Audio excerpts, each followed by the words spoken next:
They will not stop ambushing ICE and Border Patrol because they intend to ambush America. And that's the angle.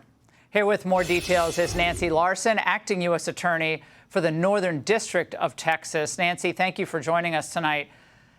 What can you tell us about the background of these suspects? We have to say they're, alleged to have carried out these acts. But based on all the propaganda found with them, could this be Antifa or another anarchist-related organization? Well, thank you, Laura, for having me.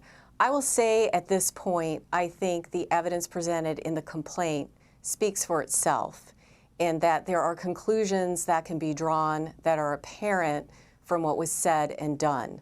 We have seen fascist pigs, ICE pigs, profanity.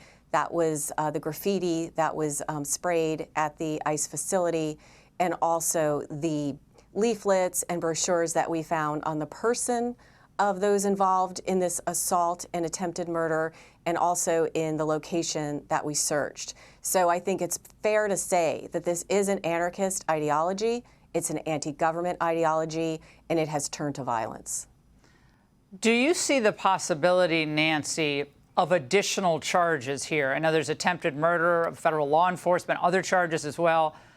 But down the road, or maybe not so far down the road, could there be a RICO conspiracy complaint drawn up against these individuals and others across the country who are clearly in some way, shape, or form organizing for these types of violent activities? Laura, all of those charges are on the table as the investigation continues and we learn more. As you probably know, a complaint is a charging document that usually has one or two charges in it that serves to hold the individuals that are charged with the crimes. However, when we go to indictment in a case, we usually have had more time to investigate, and at that point, if it does go to indictment, we will add additional charges, I'm sure. And when I say if it does go to indictment, you know that sometimes people, when they see the overwhelming evidence, they do plead guilty. Now, all we have are allegations at this point, and nobody has said anything about pleading guilty, but that's just how the criminal process works. Now, two of the suspects, the 10, I know there was another who was arrested for some obstruction, but two of them, was showing their pictures on screen, had aliases listed in the complaint. Cameron Arnold, a.k.a. Autumn Hill, Bradford Morris, a.k.a. Megan Morris. What do we know about them? Are these transgendered persons? Were they in disguise? What can you tell us?